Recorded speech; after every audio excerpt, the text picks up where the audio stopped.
56장 참여 부르면서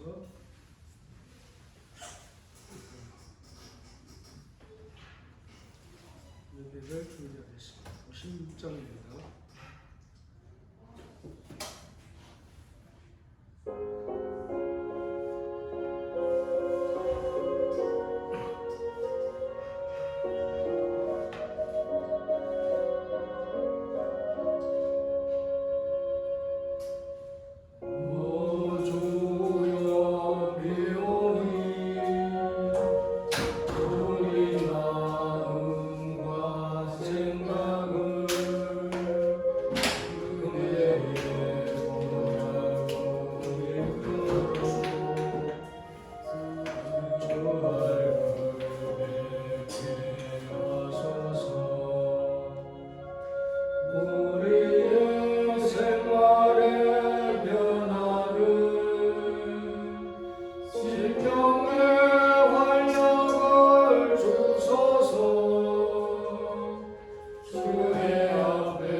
참여 후에 박찬호 집사님께서 예배를 드리겠습니다.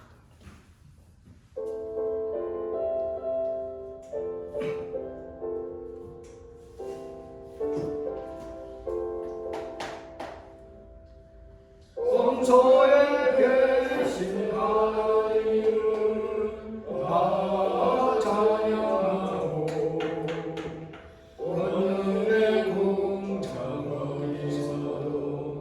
주를 높이라.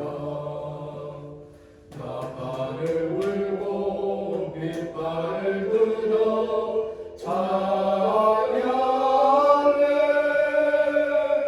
목소리 높여 우리 주를 찬양하여라.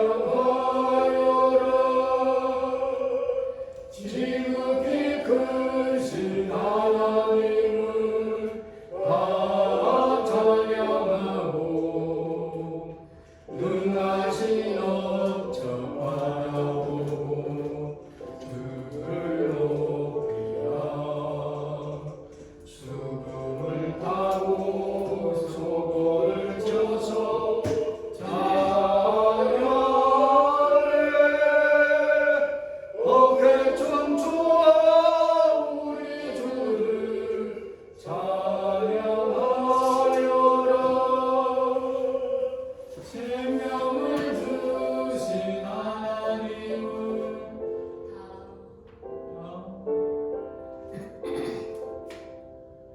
생명을 주신 하나님은 다 찬양하고 지으신 만물 가운데서 주를 높이라. 동전을 불고 재금을 불려 찬양해. 손뼉을 쳐서 우리 주를 찬양하여라. 기도하겠습니다. 하늘에 계신 사랑의 아버지 하나님, 또 저희들의 말씀을 주님 전에 인도해 주시면 감사합니다. 아멘. 너무나도 부족하고 이 세상을 살며 너무나도 힘들고 지친 마음을 끌고 주님 앞에 나옵사오니 주님 저희들에게 힘과 용기를 주옵시고 아멘. 또한 주님의 능력으로 살아나갈 수 있으며 이 세상을 이길 수 있도록 예수님 도와주시옵소서. 아멘. 아버지 하나님, 또 빈자리가 너무나도 많습니다. 정말 주님을 갈망하고 주님을 믿고자 하는 마음 영혼들을 주님께서 이곳에 인도해 주시고 정말 그들이 주님 앞에 나와 함께 찬송과 경배를 드릴 수 있도록 예수님 그들의 마음을 인도해 주시고 발길을 인도해 주옵시기를 간절히 바라보면서 정말 우리가 하늘 갈 때까지 함께 이곳에서 주님께 경배하고 찬송할 수 있도록 예수님 많은 영혼들 이것에 모아주옵시기만을 간절히 바라고 원합니다. 아멘. 우리가 너무나도 부족하고 무능하여 우리가 어떻게 해야 할지를 모르고 갈등할 때가 많습니다. 주님, 저희들이 갈 길을 밝혀주시고 정말 우리가 발길 닿는 곳마다 주님의 백성들을 만날 수 있게 하여 주시고 그 만남을 통하여 또한 이곳에 많은 영혼들을 모을 수 있게끔 예수님 능력에 능력을 더하여 주시고 우리 입을 주장하여 그들의 마음을 녹일 수 있게 하여 주시고 정말 그들과 손잡을 수 있도록 예수님 모든 능력과 최선을 다할 수 있도록 예수님 각자에게 힘을 부어주시고 능력을 더하여 주옵시기를 간절히 바라고 원합니다. 아멘. 또 말씀을 전하는 전임장에게 함께해 주시고 정말 저희들에게 필요한 양식을 주옵시고 저희들이 그 양식을 먹음으로써 또 한 주간 살아나가며 정말 힘들지 않고 피곤하지 않도록 예수님 이 세상을 이겨나가며 그 어느 세상을 방황하는 모든 백성들보다 정말 이 세상의 빛과 소금이 작으면 흘리며 할 수 있는 능력을 주옵시며 그들에게 정말 삶의 길을 깨우쳐 줄 수 있는 입과 혀를 주옵시기만을 간절히 바라고 원하면서 오늘 모든 것을 주님께 맡기며 저희들이 지금 사랑하시는 예수님 이름으로 간절히 기도합니다. 아멘.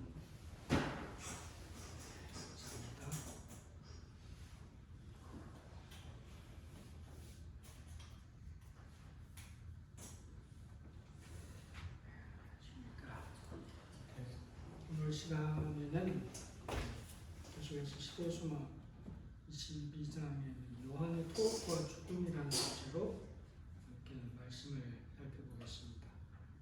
성경 말씀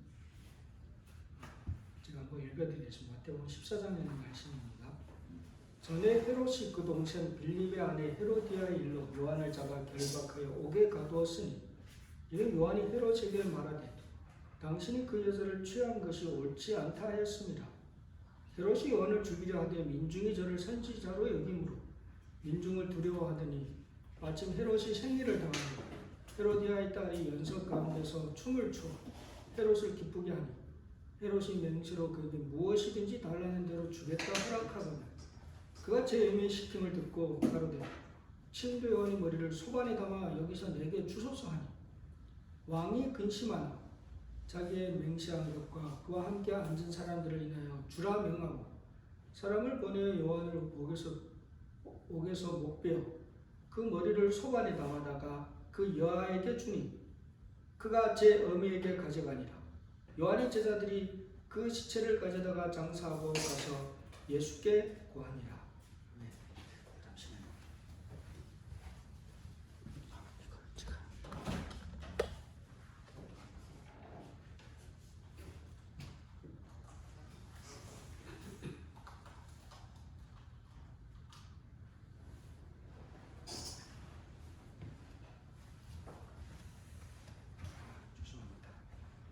오늘은 우리 침례 요한의 투옥과 이제 죽음에 대해서 함께 말씀을 생각해 보겠습니다.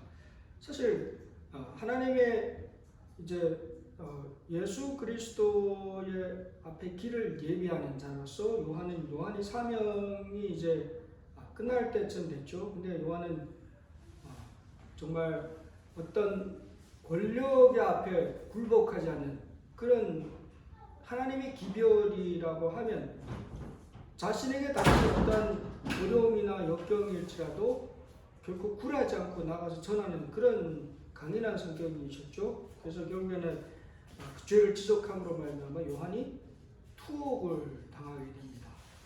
근데 참 요한이 감옥에 들어갔을 때 요한의 그런 마음 상태가 어땠을까요? 요한 하게 되면 우리가 생각하는 게 뭘까요? 요한은 믿음이 좋은 사람입니까? 요한은 정말 믿음이 정말 대단한 사람이죠. 하나님의 선지자로서의 그의 삶을 쭉 살펴보면 정말 그 사명에 충실했던 사람이라는 것을 알 수가 있습니다. 그럼에도 불구하고 요한이 감옥에 들어갔을 때 그 마음에 갈등이 있었을까요? 없었을까요? 똑같이 요한도 인간인지라 그는 정말 내가 그랬던 그분이 정말 메시아가 맞는가? 아니 내가 이렇게 감옥에 들어와 있는데 왜 그분은 묻지도 않고 가만히 계신 걸까? 그런 생각을 요한도 했었다는 것입니다. 신의 소망이 그렇게 나옵니다. 그러나 그들은 만일 이 새로운 교사가 메시아라면 그 제자들도 마찬가지죠. 그가 왜 요한을 석방시키기 위해 아무런 노력도 하지 않는지를 의심하였다. 어떻게 그가 그의 충실한 선구자가 자유 그리고 아마도 생명까지 빼앗기도록 내버려둘 수가 있단 말인가. 이런 갈등을 하고 있었다는 것입니다. 정말 그런 분일까? 요한이 믿음이 어떠면 좀 시련의 기간이 바로 투옥당했을 당시에 그런 기간들이었다는 것입니다. 근데 우리가 이러한 사건들을 통해서 요한이 갖고 있던 메시아관에 대해서도 우리가 생각을 해볼 수가 있습니다. 사실 예수님 당시에 거의 100% 유대인들이 갖고 있던 메시아관이었습니다. 그들이 생각했던 메시아는 어떤 메시아였습니까? 그렇죠. 이스라엘 민족을, 이 백성을 로마의 압제에서 해방시켜줄, 요한도 그렇게 전했습니다. 엘리야가 왔다고. 이제 엘리야와 같은 심령으로 이 예수님이 엘리야의 사명을 다하고 뭐라고 이사야가 예언한 언덕이 낮아지고 산과 언덕이 낮아지고 험한 곳이 평탄하게 되면 고르지 않은 곳이 평지가 되는 이거 어마어마한 기적이지 않습니까? 그건 곧바로 뭐예요? 엘리야 당시에 온 이스라엘이 다 범죄해가지고 정말 땅이 피폐했지 않습니까? 근데 갑자기 혜성과 같이 누가 등장했습니까? 엘리야가 등장해가지고 갈멜산에 모이라가 그러지 않습니까? 갈멜산에서 어떤 사건이 일어났어요? 완전 하늘에서 불이 내려오지 않습니까? 지금 요한이 기대한 거예요. 요한이 예수님한테 기대했던 모습이 어떤 모습이었습니까? 저걸 기대했다는 거예요. 예수님이 엘리야처럼 오셔가지고 어떻게 기도하면 하늘에서 불이 내려와가지고 뭐 로마 군대를 사르던 아니면 타락한 이 제사장들 잘못된 이런 어떤 형태를 개혁하는 그런 놀라운 결과를 기대했다는 겁니다. 근데 예수님 그런 거 하셨습니까? 아니죠. 그러니까 요한도 그때 당시에 뭐 대부분의 유대인들과 다를 바 없는 그런 메시아관을 갖고서 예수님한테 기대를 갖고 있었다는 것입니다. 여기에 신의 소망에 나오죠. 요한은 엘리야의 신령과 능력으로 이스라엘에게 왔다. 그는 엘리야와 같이 여호와께로 불응답하시는 하나님으로서 자신을 친히 드러내시기를 예수님께 기대하였다 하고 이렇게 기록하지 않습니다. 그럼에도 불구하고 예수님의 행보는 달랐다는 겁니다. 그래도 요한의 믿음은 흔들리지는 않았습니다. 그렇죠?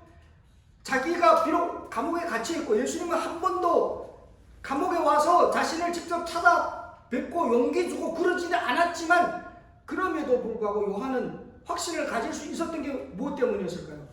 요단강에서 침례를 베풀면서 그는 직접 하나님의 음성을 들었고 영광을 받고 예수님에 대한 확신이 있었기 때문에 그의 믿음은 흔들리지는 않았습니다. 가끔은 우리의 마음 가운데 어떤 이제 그 의심 같은 게 있을 수는 있지 않습니까? 근데 가끔 그런 걸 막 표출하는 사람들이 있습니다. 그렇죠? 뭐 아무 사람한테나. 근데 요한은 자기 마음에 이 믿음이 흔들림이 있었지만 그걸 결코 다른 사람들과 토론하지 않았다 그랬습니다. 요한은 자기의 의심과 염려를 자기 동료들과 함께 토론하지 않았다. 그는 예수에게 물어보는 기별을 보내기로 결심하였다. 어쨌든 약간한 의심은 있었습니다. 그렇죠? 그래서 제자들을 보내는 거죠. 제자 2명을 보내가지고 예수님께 나가서 우리가 기다리는 그분이 당신입니까? 하고 가서 물어보게 하는 거죠. 그때 이제 제자들이 예수님께 찾아가가지고 그 질문을 던졌을 때 예수님께 뭐라고 대답하십니까? 예수님은 대답을 안 하셨습니다. 그리고 뭐 했어요? 하루 종일 너희들 날 따라오라 그랬죠. 그러면서 다니면서 뭘 보여주십니까? 하루 동안 안순뱅이가 걷고 눈먼 사람이 소경이 눈을 뜨고 봉머리가 말하고 뭐 그런 기적들을 하루 종일 동안 보여준 겁니다.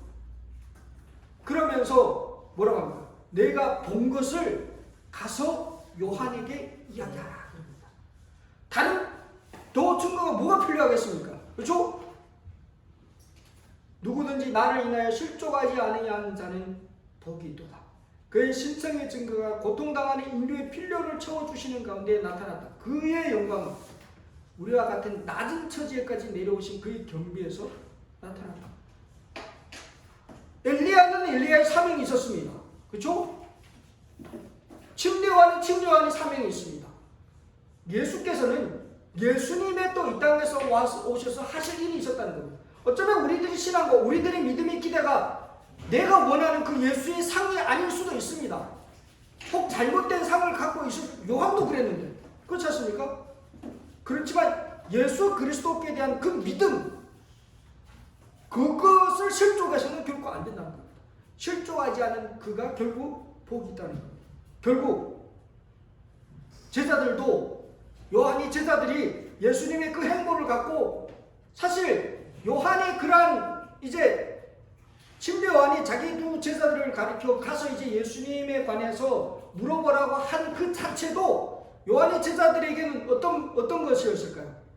시험이었습니다. 그렇지 않습니까?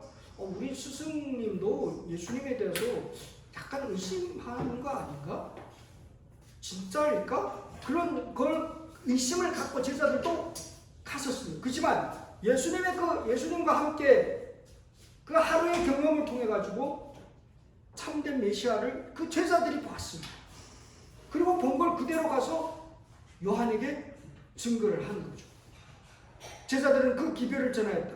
그리고 그것으로 충분하였다. 요한은 여호와께서 내게 기름을 부으사 가난한 자에게 아름다운 소식을 전하게 하려 하십니다. 나를 보내사 마음이 상한 자를 고치시며 포로된 자에게 자유, 갇힌 자에게 노임을 전파하며 여호와의 은혜의 해를 전파하여라는 메시아에 관한 예언을 상기하였다. 이제 하나님의 말씀이 감추어졌던 그 전에 이사야서의 다른 부분만 봤었는데 이제 이사야서 61장에 있는 이 말씀을 상기하는 거예요. 아, 그렇지. 메시아가 오셔서 여호와께서 가난한 자에게 아름다운 소식을 전하고 또 마음이 상한 자를 고치고 포로된 자에게 자유를 주고 갇힌 자에게 노를, 바로 예수가 아니냐. 지금 예수님께서 행하고 있는 그 모든 모습이 바로 이사야서 61장에는 이 말씀이라는 사실을 요한은 확신을 하게 되었다는 것입니다. 그리고 그가 이제 기대했던 정말 하늘에서 불이 내려오는 그 가운데 임하실 하나님이 아니라 어쩌면 모세에게 폭풍과 광야, 바위를 부시고 나타나시는 하나님이 아니라 세미한 소리로 엘리야에게 나타나셨던 그 하나님의 그런 영광을 이제 요한이 확실하게 보게 되었다는 것입니다. 그러므로 이제 요한은 또 마음이 든든해졌다는 것이죠. 믿음의 확증을 가졌다는 것입니다. 어쩌면 오늘날 우리들이 신앙에 약간 흔들림이 있을 수 있습니다. 그렇죠? 요한의 믿음도 뭐 흔들리는데, 그렇죠? 하지만 확실한 것은 예수님의 행적, 예수님이 이 땅에서 오셔서 행하신 그 모든 행적을 통해서 요한과 같은 믿음의 확증이 우리들의 삶 속에도 필요하다는 것입니다. 요한은 참된 하나님의 종이었습니다. 그는 이제 확신을 갖고 그 속에서 자기에게 어떤 결과가 닥칠지라도 그것을 받아들일 준비가 되었다는 것입니다. 참 사실 침례 요한의 모습은 이제 침례 요한이 딱 등장했을 때부터 굉장했지 않습니까? 그 겉모습을 볼 때도 침례 요한은 어떤 옷을 입었습니까? 그렇죠. 약대 털옷을 입고, 그것도 광야에서. 보통 그때 당시 이스라엘 백성 설교 어디서 했습니까? 다 이스라엘 지도자들, 종교 지도자들 교회에서 했죠. 그렇죠. 회당에서 했죠. 회당에서 하고 성전에서 하고 사람이 모인 데서. 그리고 옷은 어떤 옷입니까? 제사장들의 옷을 보세요. 화려합니다. 그렇죠? 멋있게 꾸미고 성경절 두르고 여기다 치고, 유대인들이 그 옷들이 화려합니다. 굉장히 다. 그리고 나서 근데 이거는 충격적입니다. 약대 털옷을 입고 거칠게 막대기를 하나 들고 광야에서 그것도 소리치면서 회개하러 침례를 받으라고 이렇게 외치는 그 모습이 아주 충격적이었다는 것입니다. 여기에 신의 소망에도 기록하고 있죠. 부요한 옷차림과 이생의 사치는 하나님의 종들의 몫이 아니라 그 권세와 부요함을 소유하는 이 세상의 통치자들, 그 왕궁에 사는 자들이 몫이었다. 예수께서는 요한의 이복과 제사장들과 관원들이 입은 옷 사이에 대조해 주의를 돌리기를 원하였다. 이런 성직에 있는 자들은 사치한 두루마기와 값진 장식품으로 차려입었다. 그들은 허식을 사랑하였으며 백성들을 현혹하여 더 큰 관심을 모으기 바랐다. 그들은 하나님이 인정하심을 받을 마음의 순결함을 얻기보다는 사람이 칭찬 얻기를 더욱 갈망하였다. 따라서 그들은 그들의 충성이 하나님께 바쳐진 것이 아니라 이 세상의 왕국에 바쳐진 것임을 드러내었다. 여러분, 이제 오늘날 우리가 이제 한국에 사실 대형교회들 굉장히 많이 있지 않습니까? 하나님의 종이라고 뭐 나름대로 온 세상 사람들에게 뭐 이제 다 영광을 받는 그런 인물들이 한국에 꽤나 많이 있습니다. 여러분 혹시 저 위에 있는 저 차 보신 적 있나요? 이거 무슨 차인지 아십니까? 벤틀리라는 차입니다. 저거 대한민국에 3대밖에 없습니다. 근데 그 3대 중에 한 대를 2,000원짜리 네? 2,000원짜리 아니요, 저 차가 저거 엄청 비쌉니다. 저거. 엄청 비싸다. 예. 저거 아마 몇 억 이상을 할걸요. 대한민국 3대밖에 없어요, 저 차가. 근데 그 중에 한 대를 어떤 대형교회 은퇴하신 목사님 타고 다니죠. 뭐 아마 말하면 다 알만한 그런 분인데. 근데 거기에 이제 누가 이제 기자가 이렇게 물었대요. 목사님, 3억짜리 자동차를 타는 게 괜찮은 걸까요? 그러니까 뭐라고 하시냐면 그 목사님, 내 돈으로 산 게 아니라 성도 한 분이 감사의 표시로 사준 거예요. 뭐가 잘못됐어? 당신네들은 그렇게 부정적으로만 보내는 게 문제야. 왜 그렇게 부정적으로만 보려고 해? 꼭 이 차를 타고 다녀야만 했을까요? 네? 그게 오늘날 종교의 형태라는 거예요. 오늘날 대한민국에 엄청 큰 예수님께서라면 예수님께 어느 제자가 돈 많은 뭐 가룟다가 와가지고 선생님 어떻게 이렇게 맨날 걸어 다니겠습니까? 벤틀리 좀 타고 다니십시오. 예수님 어떻게 하셨을까요? 그래 이거 내가 산 것도 아닌데 타고 다니셨을까요? 오늘 나름대로 예수님의 제자라고 예수님의 그 모습으로 살아간다고 하는 종교 지도자들 당시에 뭐 제사장들이랑 마찬가지라는 것이에요. 여기 보게 되면 포마교회 뭐 이제 그 어느 원로 목사 은퇴한 목사예요. 여기 보세요. 거의 12년 사이에 받은 월급이에요. 10년에 90억을 받았어요. 90억. 10년에 90억이면 1년에 얼마예요? 거의 8억 이상을 받은 거예요. 14년에 90억을 받았으니까 1년에 거의 한 7, 8억을 받은 거예요. 은퇴 목사가. 현직에 있는 것도 아니고 퇴직비로. 이것도 월급처럼 받는 거 이거 보면 깜짝 놀라요. 퇴직비를 한 번에 받는 거 아니에요? 한 번에 받은 게 아니고 이거는 계속 받는 거예요. 매해만 죽을 때까지 이렇게 받는 거예요. 야, 이게 정말 그게 그렇게 많은 돈이 필요할까요? 대한민국에 지금 계산하게 되면 은퇴하고 나서 한 사람이 뭐 부부가 같이 산다 해도 은퇴하고 생활이 그냥 일반적으로 사는데 한 300 정도면 300에서 400 정도 충분하대요. 300, 400이라면 1년이라면 얼마 돼요? 한 4천만 원? 4천만 원이면 충분히 살아요. 둘이서. 요즘 뭐 대한민국 모든 게 의료 혜택은 다 잘 돼 있습니다. 굳이 저렇게 8억이 뭐예요? 그렇게 20명이나 넘게 예수님의 그런 정말 어떤 것이 참된 하나님의 종이냐. 신요한은 그때 당시에 그 삶 자체로도 이미 충격이었다는 거예요. 이스라엘 백성들. 어쩌면 오늘날 우리들이 삶의 형태에도 마찬가지입니다. 우리들의 삶이 초라해 보일지 모릅니다. 근데 그 삶 자체로 우리는 세상에 충격을 주는 사람이 되어야 된다는 것입니다. 참된 위대함의 기준은 이런 데 있지 않다는 것입니다. 좋은 차를 타고 다니는 내가 더 존경할까요? 아니라는 것입니다. 친묘한과 같이 오히려 그런 겸손한 모습 속에 사람들은 더 경의를 표한다는 것입니다. 사람들이 위대함의 기준을 착각하는 거예요.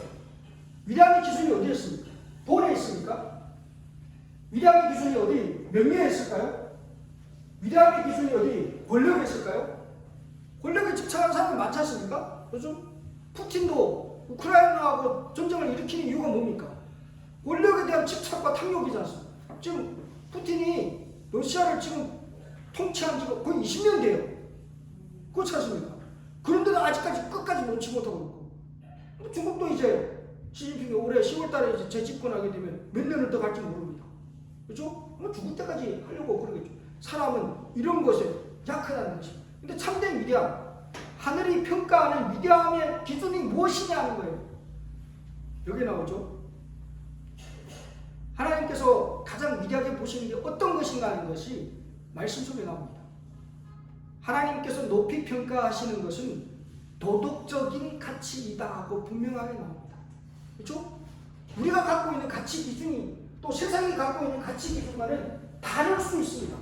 신비와는 세상의 가치 기준으로 볼 때는 정말 가치 없는 인생을 살았다고 볼 수도 있습니다. 하지만 예수께서 뭐라고 하십니까? 여자가 낳은 자 중에 가장 높은 사람이 신비와이라고 그렇게 칭찬하지 않습니다.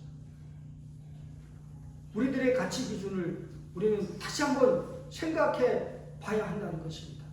그때 당시 뭐 산헤드린이나 그때 당시 종교 지도자들의 가치 기준에는 요한은 어찌 보면 뭐 값없다고 생각할 수도 있었다는 것입니다. 하지만 하나님께서 보실 때 하나님의 위대함의 기준은 달랐다는 것입니다.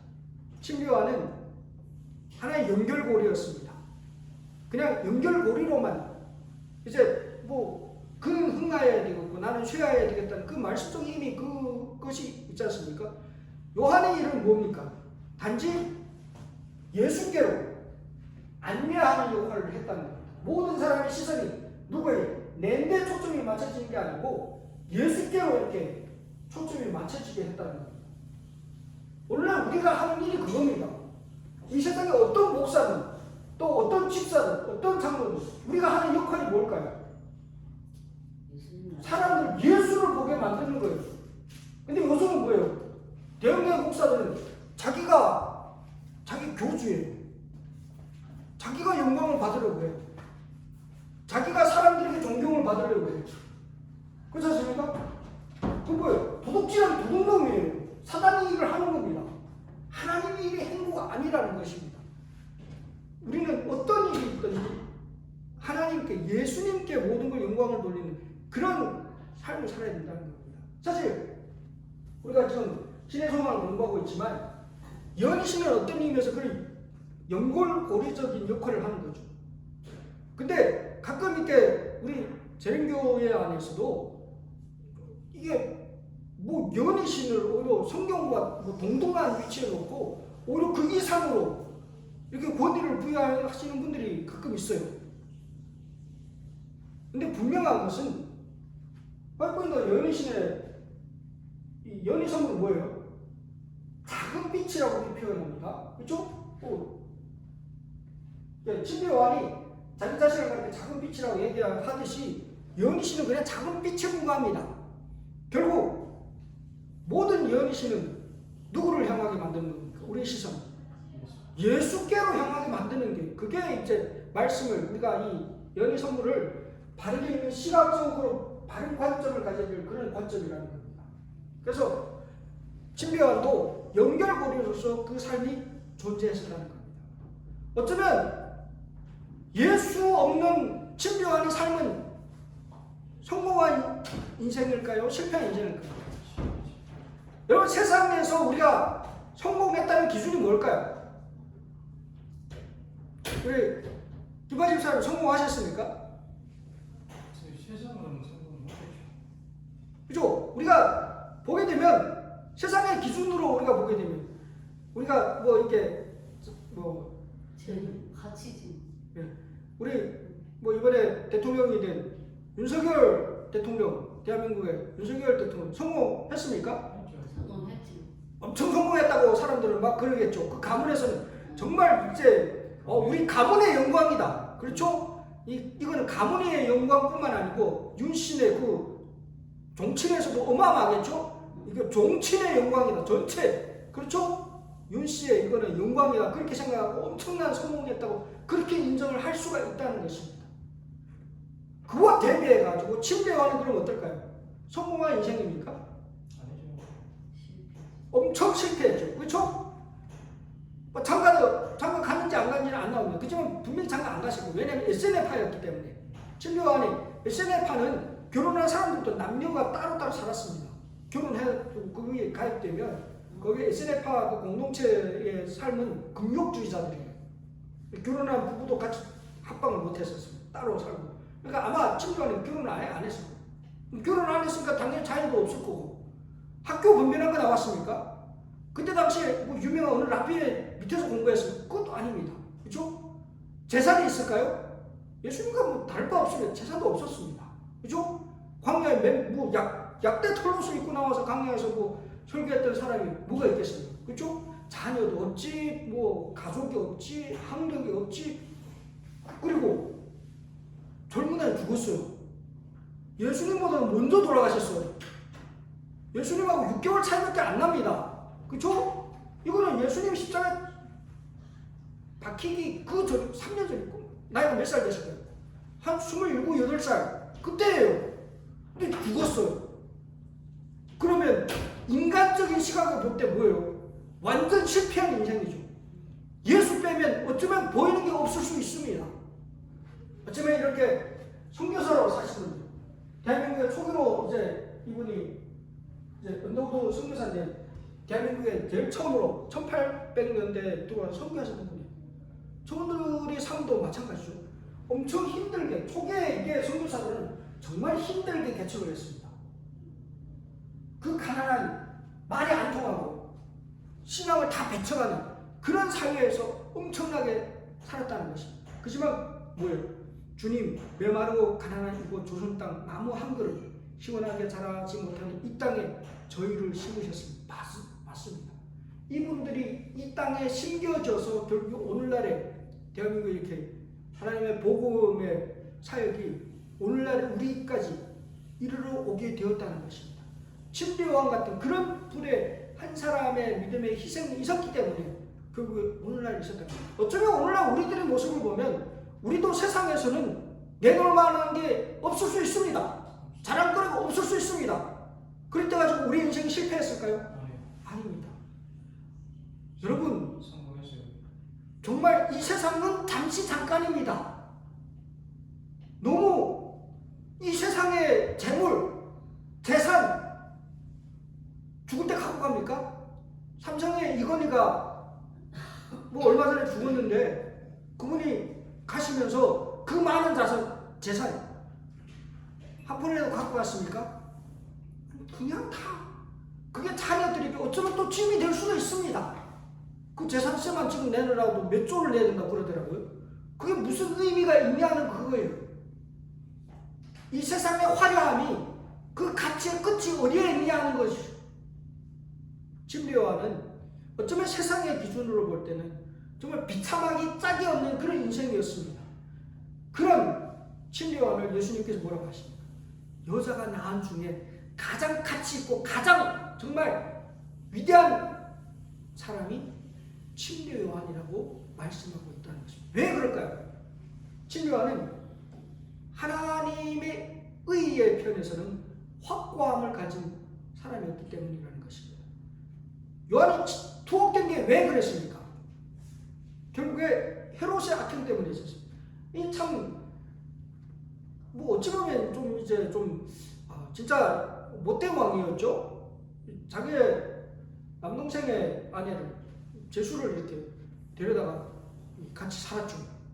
그럼 그게 당연하게 성경에는 이제 어긋나는 거기 때문에 침례요한이 사실은 요한이 어떤 면에서 자기가 가서 그 얘기를 하면 그 결과가 어떻게 될 걸 예측을 했을까요? 못했을까요? 했겠죠. 어느 정도는 알죠. 그렇죠? 그럼에도 불구하고 요한은 가서 단호하게 가서 지적을 합니다. 잘못됐다고. 사실 이 헤롯은 요한이 그렇게 기별을 외칠 때 두려움을 갖고 그걸 받아들였습니다. 사실. 그렇죠? 왜냐하면 요한의 행적을 다 들었기 때문에 하나님의 선지자라고 생각을 하고 있었다는 것입니다. 그래서 그때 당시에 죽이지는 못하고 그냥 감옥에다 집어넣었습니다. 언젠가 뭐 기회를 봐가지고 다시 이렇게 풀어주겠다는 마음을 가지고. 근데 사실 이제 무서운 게 여자들이 독을 품으면 오유월에도 소리가 낀다고 그러지 않습니까? 그죠? 이 무서운 거는 그 여자가 무서웠다는 거죠. 헤로디아가 이제 이 여자가 딱 악심을 품은 거죠. 그 기회를 딱 보고 있는데 마침 잔치날이 와가지고 뭐예요? 뭐 잔치 술 먹고 막 취했을 때 이게 그 살로메가 가가지고 춤추고 막 하니까 또 헤롯이 술김에 그래 네가 원하는 게 뭐냐? 이 나라의 절반을 다 줄 테니까 네 원하는 거 한번 얘기하라 하니까 이게 뭐 아이니까 자기는 뭐 그럴 게 없으니까 엄마한테 가서 얘기하죠. 이렇게 언니 이렇게 하는데 뭘 원하니? 그런데 뭘 달라고 하면 될까요? 그러니까 요한의 머리를 소반에 닮아서 주라고 그렇게 얘기해요. 잔인하지 않습니까? 너무 잔인하죠. 어떻게 그렇게 그런 요구 조건을 할 수 있을까? 그러니까 가서 얘기하는 거예요. 들어주는 것도 그렇고. 그렇죠. 그게 이게 이 술 문제예요. 술에 취해서 그것도 그 많은 사람 앞에서 호언장담하죠. 좀 그런 게 있지 않습니까? 이게. 남자들이 좀 허세가 좀 있죠. 더구나 이제 어느 정도 권세가 있는 사람이라면 술의 문제죠. 그래가지고 이제 가서 허세를 딱 부렸는데 결국에 뭐예요? 그게 자기 덫에 넘어가고. 사실 술이라는 게 그래서 무서운 거예요. 뭐 사람들이 어느 정도 적당하게 조금만 먹어도 괜찮다고 생각을 하지만 이게 술이 조금 있으니까 한 모금이 한 잔이 되고 한 잔이 10잔이 되고 10잔이 한 병이 됩니다. 그죠? 저희 아버지가 술 마시는 건 그렇더라고요. 내가 한 잔만 먹을게 이러고 시작하면 한 병이 어느새 간 적 없어요. 그게 술꾼들이에요. 그 들어가고 나면 제정신입니까? 아니요, 자기 뭐 했는지도 몰라요. 그 영진에서도 얼마나 막 요열링에서 전화 와가지고 저희 어머니한테 이거 오셔야 되겠다고. 길거리에 쓰러져 누웠는데 자기가 어떻게 거기 쓰러져 있는지도 몰라요. 술에 취하면 정신이 아니에요. 그럼요. 지금도 저번에도 얼마 전에도 그랬어요. 이게 얼마나 이게 참 그렇죠. 큰일이에요. 큰일. 그러니까 이게 술로 인해가지고 대한민국에서 범죄율이 왜냐하면 어마어마하거든요. 제정신이 아니에요. 술에 취하면. 그러니까 아예 하지 말라는 거죠. 그럼 성경에 보면 포도주는 그만케 하는 것이요 독주는 떠들게 하는 것이요 무릇 이에 미혹하는 자는 지혜가 없느니라. 그렇게 말씀하신 이유가 있다는 거예요. 결국 헤롯도 술김에 그 청추에 남을 그런 죄를 저질러가지고 결국 요한을 이제 목을 치게 되는 그런 정말 큰 실수를, 실수가 아니고 범죄죄거든요. 큰 죄를 이제 이 죄에 대한 어떤 책임을 회포할 수 없고 이 대한민국의 이게 법은 참 웃겨요. 술에 취했대 가지고 오히려 감형을 해줘요. 술에 취해서 범한 죄를. 그게 이거 말도 안 되는 국가의 법이에요. 그렇지 않습니까?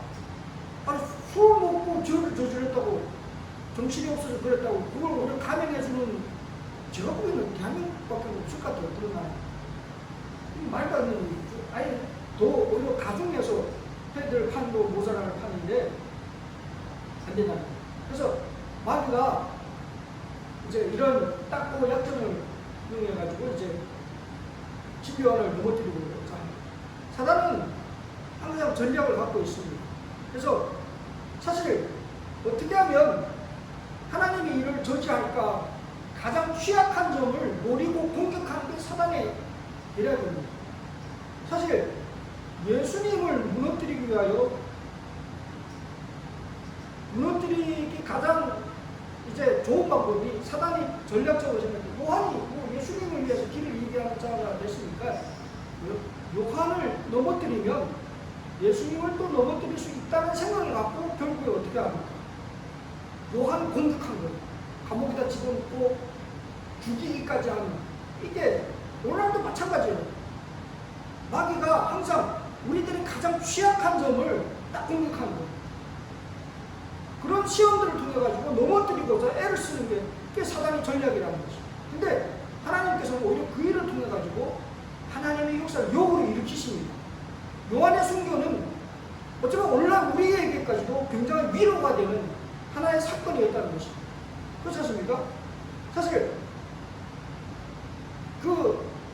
이제 초기 기독교가 예수님이 승천하시고 난 다음에 피바람이 몰아쳐 왔지 않습니까? 근데 그런 핍박에 몰아치는 그 순간 속에서도 이 기독교인들이 꿋꿋하게 설 수 있던 거예요. 결국 침례왕 같은 그런 먼저 앞에 순교를 당하신 그러니까 뭐 그럴 때 그런 제가 침례왕도 순교를 당했지 않나? 그 믿음을 지킨 그분이 먼저 가신 그 길입니다. 우리도 믿음을 지켜야지 하면서 믿음을 지켰다는 것입니다. 여기 신의 소망에도 나오죠. 예수께서는 당신의 종을 구해내시려고 개입하지 않으셨다. 예수께서는 요한이 그 시험을 견뎌낼 것을 아셨다. 예수께서는 친히 인지하시고 감방의 우물함을 밝게 하시기 위하여 즐겨 요한에게 오셨을 것입니다. 그러나 그는 자신을 원수의 수중에 두심으로 자신의 삶을 위태롭게 하지 않으셨다. 그는 그의 충성스러운 종을 즐겨 구출하셨을 것입니다. 그러나 꾸레네 감방에서 죽음을 당할 수단 사람들을 위하여 요한은 순교의 잔을 마셔야 하였다. 예수를 따르는 자들이 외로운 옥중에서 신음하고 칼이나 고문대나 화형지에서 죽임을 당하여 겉으로는 하나님과 사람에게 버림을 당한 것처럼 보일 때 그리스도께서 친히 그의 충성됨을 증거하셨던 침례왕도 그와 유사한 경험을 겪었다는 생각에 그들의 마음이 얼마나 든든함을 느낄 것인가. 혹 우리의 삶 속에도 이런 시련과 시험, 핍박과 환난이 올 수 있습니다. 지금 마지막 환난에 누가 어떻게 될지 모릅니다. 그렇죠? 많은 그런 핍박을 많은 사람이 뭐 감옥에 잡히거나 이런 큰 핍박과 환난을 당하는 건 아니지만 분명히 당하는 사람이 있을 것이라는 거예요. 하지만 그럴 때 우리는 요한을 기억할 수가 있다는 거예요. 오히려 요한의 삶은 우리에게는 위로가 될 수가 있다는 것입니다. 요한도 마찬가지입니다. 그는 분명하게 하나님 앞에 위로와 보증이 되었다는 것입니다. 하나님께서 예수님께서 요한을 구출하지 않으셨다 해가지고 그를 버리셨습니까? 아닙니다. 어쩌면 요한도 다니엘과 같은 기능을 가졌을 수도 있습니다. 그렇죠? 뭐 서다굴에서 다니엘을 지켜주신 하나님이 계십니다. 예수님께서 혹 그런 기적적인 방법으로 나를 구출하지는 않을까 하는 기대를 가졌을 수도 있습니다. 하지만 분명한 것은 요한은 그런 기적을 경험하지 못했다는 것입니다. 그렇지만 하나님은 그게 하나의 보증이 되었다는 것입니다. 여기에 신의 소망에 말씀하신 바와 같이 요한에게 기적적인 구출은 허락되지 않았을지라도 그는 버림을 당하지 않았다. 그에게는 항상 하늘의 천사들이 동무가 되어주었다. 그들은 그에게 그리스도에 관한 예언들과 성경 말씀의 귀중한 허락들을 공개하여 주었다. 이것이 그의 지주였습니다. 이것은 또한 미래의 시대를 통하여 하나님의 백성들이 의지할 지주가 될 것이었다. 요한이 뒤를 쫓따랐던 자들에게와 같이 침례 요한에게도 볼지어다 내가 세상 끝날까지 너희와 항상 함께 있으리라고 하신 보증이 주어져 있다. 요한에게 보증해 주신 그분이 예수 그리스도셨습니다. 원래 우리들의 믿음의 주인 되신 분 역시 예수 그리스도십니다. 그분께서 우리에게도 똑같은 보증으로 보증하고 있습니다. 볼지어다 내가 세상 끝날 때까지 너희와 항상 함께 있으리라. 우리가 어떤 위치에 있든 혹 침례왕과 같이 우물한 감방에 있을지라도 그분은 우리와 함께 있으리라고 약속하고 있고 보증하고 있다는 것입니다. 요한은 하나님의 동력자로서 그의 사명을 다하셨습니다. 하나님께서 당신의 백성들이 만일 처음부터 종말까지 볼 수 있고 하나님의 동력자로서 그들이 성취하고 있는 그 목적의 영광을 식별할 수 있다면 그들이 인도받기를 선택하였을 그 길 이외에 다른 일로는 결코 그들을 인도하지 않으시다. 참 어찌 보면 우리 미래를 다 안다면 참 좋겠죠. 하지만 우리는 우리의 믿음의 눈으로 우리의 끝을 볼 수 있는 믿음의 안목이 있어야 된다는 것입니다. 요한은 믿음으로 끝까지 찾고 있었습니다. 하늘로 승천한 에녹이나 불병거를 타고 하늘로 승천한 엘리야일지라도 결코 옥중에서 외롭게 죽은 침례 요한보다 더 위대하거나 영예를 더 많이 받지는 않았다. 그리스도를 위하여 너에게 은혜를 주신 것은 다만 그를 믿을 뿐 아니라 또한 그를 위하여 고난도 받게 하심이다.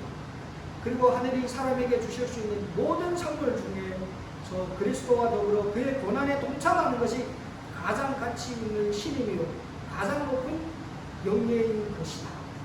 어쩌면 이 땅에서 우리가 잠깐 고난을 누릴 수 있습니다. 하지만 그것이 예수 그리스도와 함께 받는 고난이라면 그것이 가장 높은 영예라는 사실을 기억하게 되시기 바랍니다. 원래 우리는 하나님의 동역자들이요 너희는 하나님의 밭이요 하나님의 집입니다. 우리는 이 마지막 시대 예수 그리스도와 동역하는 사람들입니다. 요한은 예수님과 동역했듯이 원래 이 시대 우리는 이 시대의 침례 요한의 사명을 받은 자로서 이 시대의 엘리야의 사명을 받은 자로서 우리는 예수님과 동역하는 동역자들입니다. 여러분 우리는 경쟁자가 아닙니다. 누가 누구보다 더 높아지고자 하는 그런 사람이 아니라 함께 하나님의 마지막 사역에 동역하는 동역자들이라는 사실을 기억하게 되시기 바랍니다. 정말 이 침례 요한의 삶 속에서 하나님께서 원래 우리에게 주시는 그러한 기별과 말씀을 내 삶 가운데 그대로 받아들여서 요한과 같이 혹 우리의 삶이 어떤 역경과 혹 순교의 위치까지 하나님께서 우리를 인도하실지라도 믿음으로 그걸 받아들임으로 말미암아 요한에게 하나님께서 칭찬하셨던 그 칭찬이 우리의 것이 되어서 정말 우리의 인생이 가장 가치 있고 가장 높은 영예를 얻는 그런 믿음의 우리 모두가 되시기 바라면서 말씀을 마치겠습니다. 같이 기도하겠습니다. 하늘에 계시는 아버지 하나님, 침례원의 부업과 또 죽음을 통하여 오늘날 그분의 삶이 저희들이 위로가 되고 그분의 순교가 오늘날 우리들의 의지가 될 수 있음을 인하여 진심으로 감사드립니다. 우리들의 삶 가운데 모든 역경과 어려움을 믿음 안에서 이겨나갈 수 있게 도와주시고 침례 요한 같은 동역자의 마음으로 오늘날 이 시대에 우리에게 주어진 하나님의 그 사명을 감당하는 저희가 되게 도와주시옵소서. 아버지 하나님의 그 무한하신 사랑과 예수 그리스도의 십자가의 은혜와 성령의 교통하심이 주님의 약속을 따라 곧지어다 세상 끝날까지 내가 너희와 함께 하겠다는 그 약속이 우리 가운데 성취되기를 간구하며 예수 그리스도의 이름으로